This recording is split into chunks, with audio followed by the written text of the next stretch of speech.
नमस्कार, मैं हूं रवि रंजन। आप देख रहे हैं लाइव बिहार। देश के 3 राज्यों में चर्चा उसी की ज्यादा होनी चाहिए। 3 राज्यों में 2 जगहों पर विधानसभा के चुनाव हुए हैं और बिहार में 4 सीटों पर उपचुनाव हुए हैं और सबका रिजल्ट लगभग आ गया है। बीजेपी ने महाराष्ट्र में कमाल किया है तो झारखंड में जेएमएम ने फिर से सरकार बनाने की ओर जेएमएम बढ़ चुकी है। 56 सीटों से वो आगे दिख रही है, माने बहुमत से आगे दिख रही है। जेएमएम प्लस माने जेएमएम कांग्रेस और उसका जो गठबंधन है वो। तो झारखंड में हेमंत सोरेन फिर से मुख्यमंत्री बनने वाले हैं।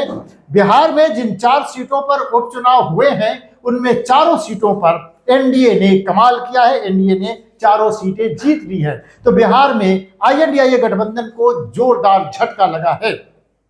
चुनावों का ये रिजल्ट जब आने के बाद अब चर्चा का बाजार गर्म है कि बिहार में क्या प्रशांत किशोर बीजेपी की बी टीम की तरह काम करते हुए नजर आए या प्रशांत किशोर का कोई राजनीतिक अस्तित्व बन पाया है। बिहार में 3 सीटों पर वो तीसरे नंबर पर रहे हैं और 1 सीट पर प्रशांत किशोर की पार्टी जनसुराज चौथे नंबर पर रही है। रामगढ़ में जनसुराज चौथे नंबर पर रही है। तो हमारे साथ इस मुद्दे पर बातचीत करने के लिए हैं वरिष्ठ पत्रकार प्रवीण बागी जी।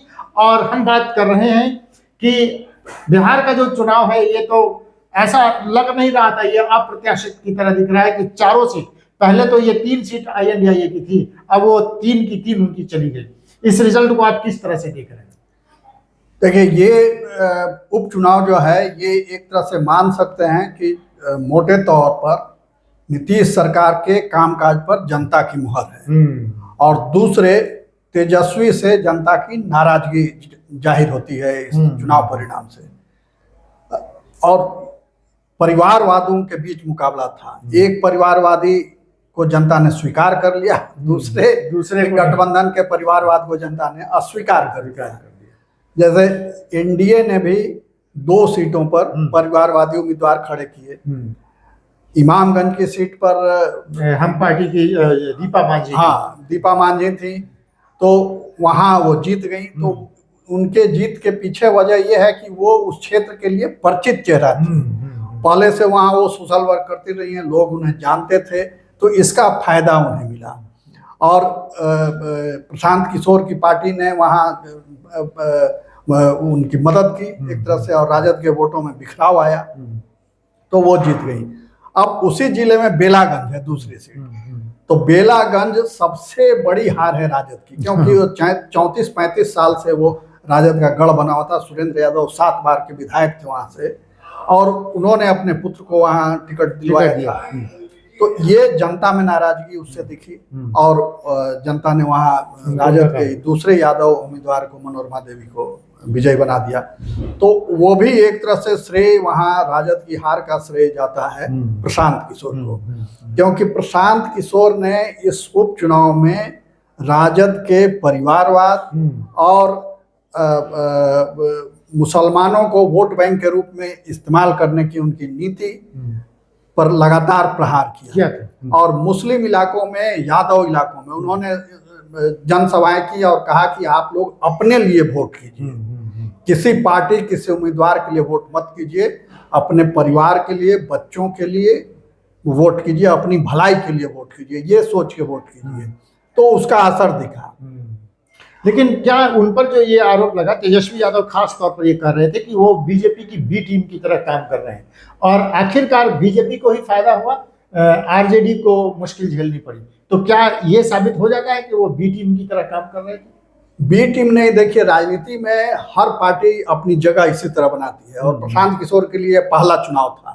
अब तक वो चुनावी रणनीति बनाया करते थे, इस बार खुद उनकी पार्टी चुनाव मैदान में थी।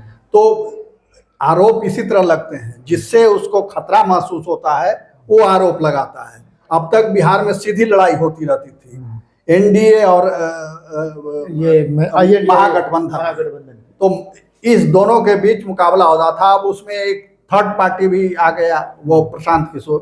तो उससे ज्यादा खतरा, क्योंकि वो जो मुद्दे उठा रहे हैं वो राजद पर चोट कर रहे हैं और उसका असर भी दिख रहा है। यादव वोटों में बिखरा हुआ और मुस्लिम वोटों में बिखरा हुआ। तो ये असर दिख रहा है, तो स्वाभाविक है उनका गुस्सा होगा, प्रशांत किशोर पर नाराजगी होगी और वो प्रतिक्रिया। भाकपा माले की ताकत बढ़ती हुई दिख रही थी जब आरा में सांसद बन गए सुदामा प्रसाद, लेकिन तरारी में भाकपा माले को हार का सामना करना पड़ा। तरारी में भी एक तरह से परिवारवाद को आप देख सकते हैं, सुनील पांडे के बेटे को वहां पर टिकट दिया था बीजेपी ने, और वो इस बार जीत हासिल करके, पिछली बार तो भारतीय जनता पार्टी के प्रत्याशी कौशल विद्यार्थी को 13-14 हजार वोट ही मिले थे। इस बार तो बहुत ज्यादा मत 78,755 वोट मैंने बीजेपी को मिले हैं। आप तरारी के इस चुनाव में भाकपा माले की हार हुई है कि सवर्ण मतदाताओं ने एक होकर माले को नकारा है? आप इसको किस तरह से देखें? वहां के जो वोटर थे उन्होंने भाकपा माले से मुक्त कराने का निर्णय लिया था कि इस क्षेत्र को, क्योंकि भाकपा माले के उम्मीदवार सांसद हो गए थे उस इलाके से, जो वहां से विधायक थे तरारी से, और वो सांसद हो गए, तो लोगों को लगा कि इनका प्रभाव बढ़ रहा है, असर बढ़ रहा है, तो फिर से क्षेत्र में अशांति पैदा हो सकती है, या जो खेत वाले लोग हैं, किसान हैं, उनके लिए समस्याएं पैदा हो सकती हैं। तो इसलिए वो संगठित होकर के उन लोगों ने माले के खिलाफ वोट किया, उसका असर था। और दूसरे सुनील पांडे का अपना भी वहाँ असर रहा है, वो भी एक काम आया, और फिर माले उम्मीदवार का भी वहाँ असर काम आया। क्या जनसुराज ने जो 5,000 कुछ, हम आपको ये बताते चले दर्शकों को कि 5,622 वोट जनसुराज की प्रत्याशी किरण सिंह को तरारी में मिला है। ये 5,000 वोट जो है वो फॉरवर्ड के काट गए कि कुछ मुसलमानों ने भी इनको वोट किया? नहीं, ये 5,000 वोट जो उनको मिले हैं उसमें सभी वर्गों के वोट मिले होंगे, क्योंकि माले का जो काम है, माले के बारे में आप कह रहे हैं ना? हाँ, माले को। तो माले नहीं, मैं ये कह रहा था कि तरारी में 78,755 वोट मिले हैं विशाल प्रशांत को, जो बीजेपी के प्रत्याशी थे। माले के प्रत्याशी राजू यादव को 68,143 वोट मिले हैं। इसका माने कि वोटों का अंतर 10,612 हुआ है। 10,000 वोटों से बीजेपी जीती है, लेकिन प्रशांत किशोर की पार्टी वहां पर 5,622 वोट ही ले आ पाई थी। किरण सिंह वहां प्रत्याशी थी। ये 5,622 जो वोट किरण सिंह को मिले, या फॉरवर्ड मतदाताओं ने उनको दिया या मुसलमानों ने दिया? नहीं, ये दोनों ओर से उनको वोट मिले होंगे। हालांकि ये कम ही मिला, उनकी उम्मीद ज्यादा थी।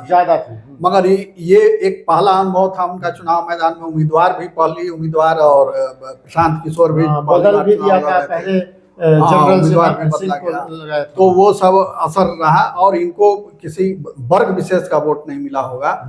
मुझे लगता है कि प्रशांत किशोर को, जनसुराज को सभी वर्गों का वोट थोड़ा बहुत मिला होगा। अपने दर्शकों को ये बताते चले कि रामगढ़ में अशोक सिंह बीजेपी प्रत्याशी थे, और इन्होंने 26,432 मतों से चुनाव जीत लिया है। उनको 62,257 मत मिले हैं, जबकि अजीत कुमार सिंह जो जगदानंद सिंह के बेटे और राजद के प्रत्याशी थे, उनको 35,835 वोट ही मिले। ये जगदानंद सिंह की बड़ी हार है इसको, क्योंकि वो गढ़ रहा है जगदानंद सिंह का, और जगदानंद सिंह के जो बदला हुआ जो रुख है, रवैया है, व्यवहार है, वो जनता ने पसंद नहीं किया।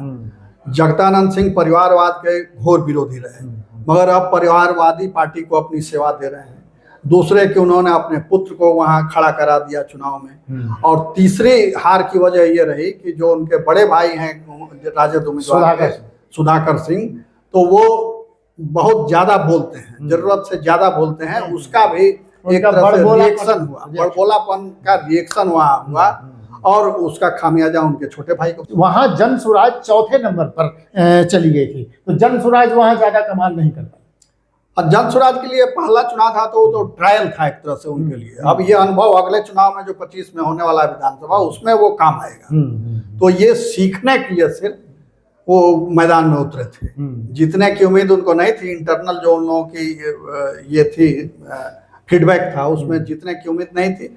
मगर ये अनुभव उनके कार्यकर्ताओं के लिए भी काम आएगा, प्रशांत किशोर के लिए और पार्टी के लिए भी उपयोगी होगा। चलिए, सबसे दिलचस्प लड़ाई हुई बेलागंज में, जहां ये कहा जा रहा था कि जनसुराज पार्टी के जो प्रत्याशी हैं मोहम्मद अमजद, वो जीत सकते हैं। पहले तो यही कयास लगाए जा रहे थे कि मुस्लिम मतदाताओं और यादव मतदाताओं में उन्होंने सेंध लगा दी है और सब मिलकर उनको वोट कर रहे हैं। लेकिन जो रिजल्ट आया है सामने, मनोरमा देवी जदयू की प्रत्याशी 20,000 मतों से जीत गई हैं। 20,968 माने 21,000 कह सकते हैं, इतने मतों से जीती हैं। इनको 73,334 मत मिले हैं। और विश्वनाथ यादव जो सुरेंद्र यादव के बेटे हैं, राजद के प्रत्याशी, उनको 51,943 वोट मिले हैं। माने 20,000 वोटों से मनोरमा देवी जीत गई।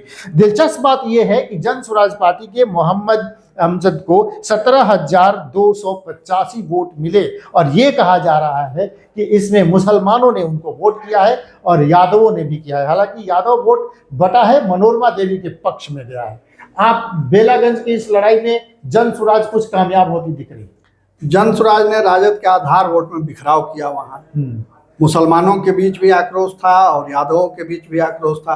प्रशांत किशोर बार बार ये मुद्दा उठाते रहे कि भाई लालू प्रसाद ने अपने पुत्र को नेता बना दिया, जबकि उनसे काबिल, ज़्यादा पढ़े लिखे, ज़्यादा समझदार लोग हैं, नौजवान हैं यादव समाज में, मगर उनको लालू यादव ने आगे नहीं किया।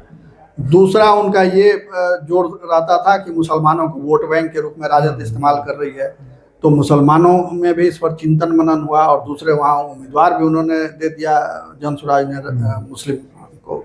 तो ये इन सब का असर हुआ कि उनका गढ़ वहाँ ढह गया।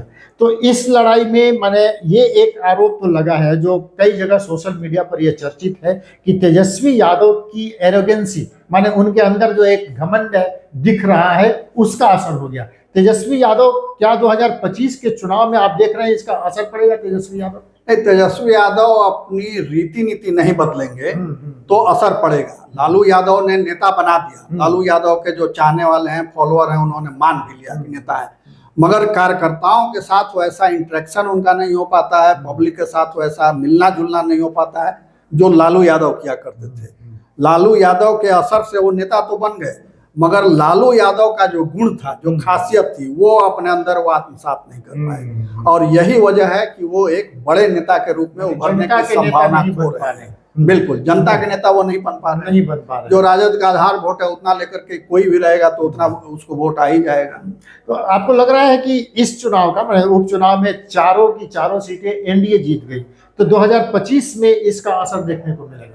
ये 25 के लिए राजद के लिए खतरे की घंटी है और राजद ने अपनी रीति नीति में बदलाव नहीं किया, उम्मीदवारों के चयन में अगर प्रक्रिया में बदलाव नहीं किया और ज़्यादा ट्रांसपेरेंसी पॉलिसी नहीं अपनाई पार्टी उम्मीदवारों के चयन में, और तेजस्वी यादव का रवैया नहीं बदला, तो पार्टी को भारी क्षति होगी। चलिए, बिहार में जो उपचुनाव हुआ 4 सीटों पर एनडीए चारों ही सीट जीत गई है, उसका असर 2025 में जरूर देखने को मिलेगा। सेमीफाइनल की तरह यह देखा जा रहा था और सेमीफाइनल मैच निश्चित रूप से एनडीए जीत गई है, तो निश्चित रूप से इसका असर 2025 में देखने को मिलेगा। लेकिन जो असर दिखना था झारखंड में जेएमएम उसका जो गठबंधन है वो सरकार बनाती हुई दिख रही है कि अब लगभग तय हो चुका है, वो बहुमत से आगे जा चुके हैं और 56 सीटों पर अभी जो रिजल्ट आ रहा है, जो रुझान आ रहे हैं, 56 पर वो आगे हैं, तो बहुमत से बहुत आगे पहुंच चुके हैं। भारतीय जनता पार्टी की इस करारी हार का कारण आप क्या मानते हैं झारखंड में? देखिए, भाजपा ने वहां शुरू से गलत रणनीति अपनाई। सबसे पहले ये कि लगातार वो हेमंत सोरेन सरकार को अस्थिर करने में लगी रही।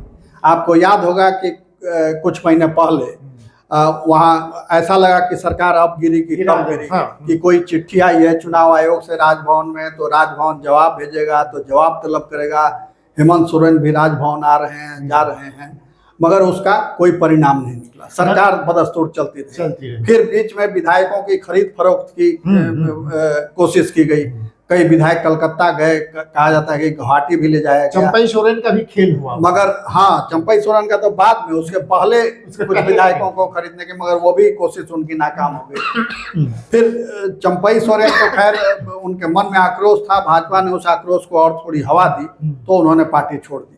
और जब इन सब से नहीं बना तब फिर उन पर ईडी का छापा हुआ और वो जेल में गए। तो इससे ये लगा कि जानबूझ के सताया जा रहा है। आम वोटरों में ये भाव गया कि इनको बेवजह परेशान किया जा रहा है। और दूसरी बात, बड़ी वजह ये रही कि वहाँ भारतीय जनता पार्टी झारखंड इकाई या उसके प्रदेश अध्यक्ष या पार्टी के कार्यकर्ता चुनाव लड़ते हुए नहीं दिखे। वहाँ चुनाव लड़ते हुए दिखे हेमंत बिस्व शर्मा, जो गुवाहाटी असम के मुख्यमंत्री हैं। वही लग रहा था कि वही उम्मीदवार हैं, वही मुख्यमंत्री बनेंगे, वही पार्टी के अध्यक्ष हैं। इस तरह वो हावी थे कि लोकल यूनिट एकदम सफोकेशन महसूस कर जबकि रहे उनसे थे। सीनियर लीडर शिवराज सिंह चौहान वहां पर थे, लेकिन वो लो प्रोफाइल में थे। वो जानते हैं कैसे चुनाव लड़ा जाता है, वो लो प्रोफाइल में वो काम करते। ठीक है, उनकी आक्रामकता और छा जाने की जो प्रवृत्ति है वो असम में काम आ गई, मगर सब स्टेट में वो नहीं एक चलता। सी रणनीति नहीं चलती। आदिवासियों के बीच मैंने अर्जुन मुंडा, ये बाबूलाल मरांडी और कई उनके आदिवासी नेता थे, वो कुछ नहीं कर पाए आदिवासियों के लिए। नहीं कर पाए। उनकी हार गई पत्नी, अर्जुन मुंडा की पत्नी हार गई। अर्जुन मुंडा लोकसभा चुनाव हारे, अब उनकी पत्नी विधानसभा चुनाव हार गई। तो ये हालत है। अमर बावरी जो नेता प्रतिपक्ष थे वो हार गए। और कमी ये रही कि कार्यकर्ताओं में बहुत सक्रियता नहीं दिखी। एक तरह का गुस्सा था कार्यकर्ताओं में, वो हेमंत बिस्वा शर्मा के कारण था।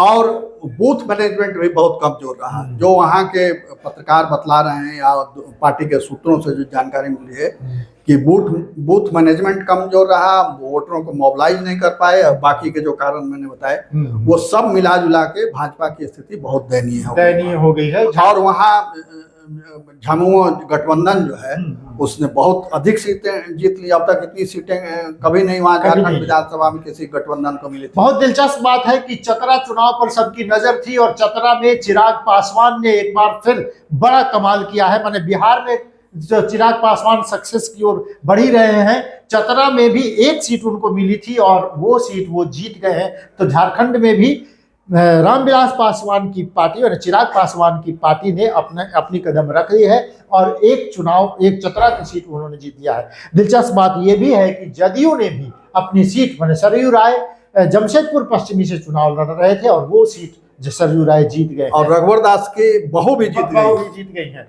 तो ये एक बहुत दिलचस्प बात है कि बिहार की दो माने जदयू और रामविलास पासवान चिराग पासवान की पार्टी वहां पर चुनाव जीत गई है।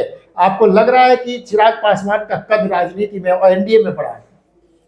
एक सीट मिली थी वो जीत गए, मगर इमामगंज की सीट जो बिहार के इमामगंज में था वहां तो उनके बगैर जीत गई एनडीए। हम के नेताओं ने आग्रह किया था चिराग पासवान से कि प्रचार में आइए, सभा कीजिए, मगर उन्होंने बहाना बना कर टाल दिया, वो नहीं गए। उनको लग रहा था कि हम उनसे बड़े नेता हैं, वो उनके प्रचार में नहीं जाएंगे, मगर वहाँ जीत गए वो। तो चतरा में लोजपा का कोई बहुत बड़ा आधार है ऐसा नहीं है। भाजपा का जो आधार है वो उसके साथ आया होगा, उस ये पे वहाँ काम हुआ होगा। और वहाँ से जो चुनाव लड़ते थे राजद के मजबूत उम्मीदवार सुभाष यादव, वो भी वहाँ नहीं थे, वो कोडरमा आ गए थे, तो इसलिए वो सीट उनको मिल गई। तो चलिए, ये अच्छी बात है कि चिराग पासवान ने एक कदम आगे बढ़ाया, माने वो राष्ट्रीय पार्टी बनने की तरफ बढ़ रहे हैं। जदयू ने भी एक सीट झारखंड में जीत ली है, लेकिन वहाँ महाराष्ट्र में तो बीजेपी अब सरकार बनाने की ओर बढ़ चली है और सरकार बनाएगी ही, लेकिन मुख्यमंत्री कौन होगा इस पर रहेगी हमारी नजर। आप भी हर अपडेट के लिए जुड़े रहिए लाइव बिहार के साथ। लाइव बिहार पर हर अपडेट सबसे पहले और सबसे तेजी से हम आपके लिए लेकर आते हैं और सबसे विश्वसनीय खबर आप लाइव बिहार पर ही देख पाते हैं। तो देखते रहिए लाइव बिहार। नमस्कार।